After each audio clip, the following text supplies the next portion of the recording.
எல்லாருக்கும் நமஸ்காரம்.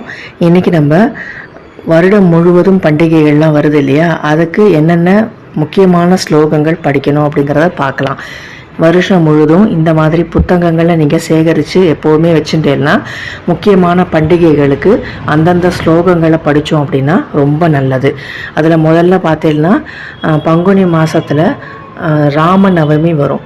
அப்போது இந்த சம்ஷேப ராமாயணம் அப்படிங்கிற புக்கு, இது வந்து கிரி ட்ரேடிங்கில் கிடைக்கிறது. இந்த புக்கில் பாலகாண்டம், வால்மீகி ராமாயணத்தில் வர பாலகாண்டத்தில் வர ஸ்லோகங்கள் அப்படி எல்லாமே இருக்கும். இந்த ஸ்லோகங்களை நீங்கள் 9 நாள் படிக்கணும்.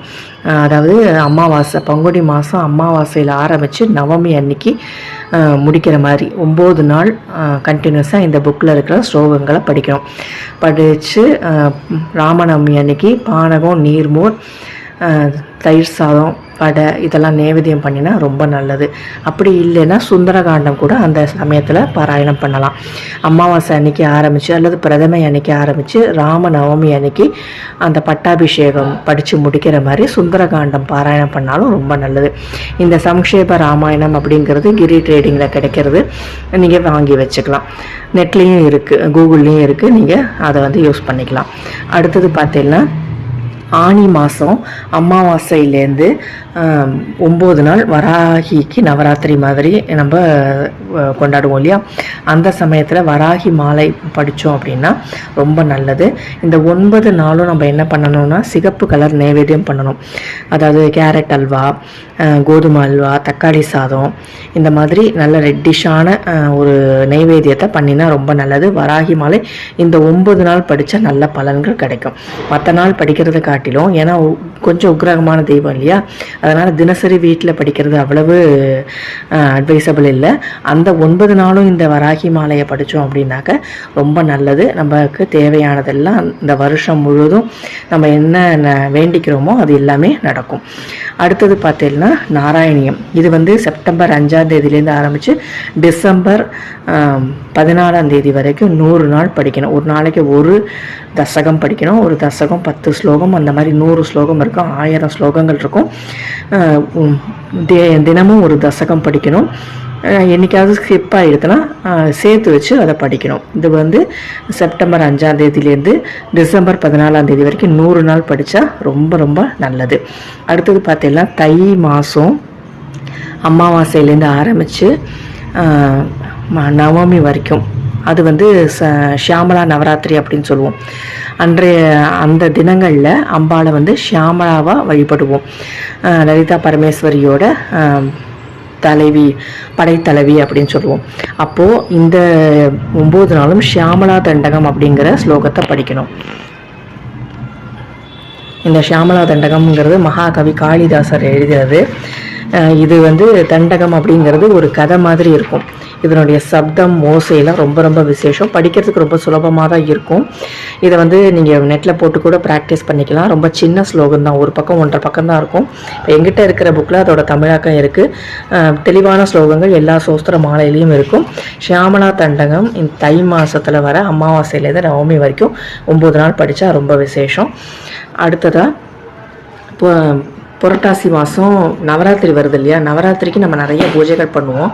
ஆனால் நவராத்திரி நேரத்தில் சாய்பாபாவோட சச்சரித்திரத்தை படித்தா ரொம்ப ரொம்ப நல்லது. விஜயதசமி அன்னைக்கு தான் அவர் வந்து சித்தி அடைஞ்சார். அப்படிங்கிறதுனால கரெக்டாக விஜயதசமி அன்னைக்கு 10ஆவது நாள் முடிக்கிறோமா சாய்பாபாவோட சச்சரித்திரத்தை விஜயதசமி அன்னைக்கு கரெக்டாக முடிக்கிற மாதிரி 10ஆவது நாள் முதல் நாள். இதில் மொத்தம் 50 சர்க்கங்கள் இருக்கும். இந்த 50 சர்க்கங்களையும் ஒரு நாளைக்கு 5 சர்க்கம் வீதம், 10 நாளைக்கு 50 சர்க்கம் கரெக்டாக விஜயதசமி அன்னைக்கு இதை முடித்து சாய்பாபாவுக்குன்னு பிரத்யேகமாக ஏதாவது நைவேத்தியம் பண்ணினா நம்ம நினச்ச காரியம் நடக்கும். நவராத்திரி நேரத்தில் இந்த சாய்பாபா சச்சரித்திரத்தை படித்தா ரொம்ப ரொம்ப விசேஷம். அதே போல் வந்து பார்த்தீங்கன்னா இது வந்து சுப்பிரமணிய சகஸ்ரநாமம் இருக்குது. இதில் சுப்பிரமணியரோட திருசதி இருக்குது, 300 இருக்கும். இந்த திருசதி வந்து ரொம்ப ரொம்ப விசேஷம். இது வந்து எல்லா புக்ஸ்லேயும் கிடைக்கும். இது வந்து கிரி ட்ரேடிங்கில் இருக்குது இந்த புக்கை கூட நீங்கள் வாங்கிக்கலாம். சிவ சுப்பிரமணிய சத்ரு சம்ஹார திருசதி நாமாவளி. இந்த திருசதி 300 நாமாவளியை முருகனுக்கு நீங்கள் வில்வத்தால் அர்ச்சனை பண்ணால் ரொம்ப நல்லது. எதிரி தொல்லைகள்லாம் இல்லாமல் இருக்கும். முக்கியமாக வந்து தீபாவளி முடிஞ்சு கந்த சஷ்டி வருது இல்லையா, அதில் வந்து கந்த சஷ்டி கவசம் ஒரு நாளைக்கு 6 வீதம் 36 முறை அல்லது தினமும் 36 முறை அப்படி இப்படிலாம் படிக்கிறவாலாம் இருக்கா, விரதம் இருந்து.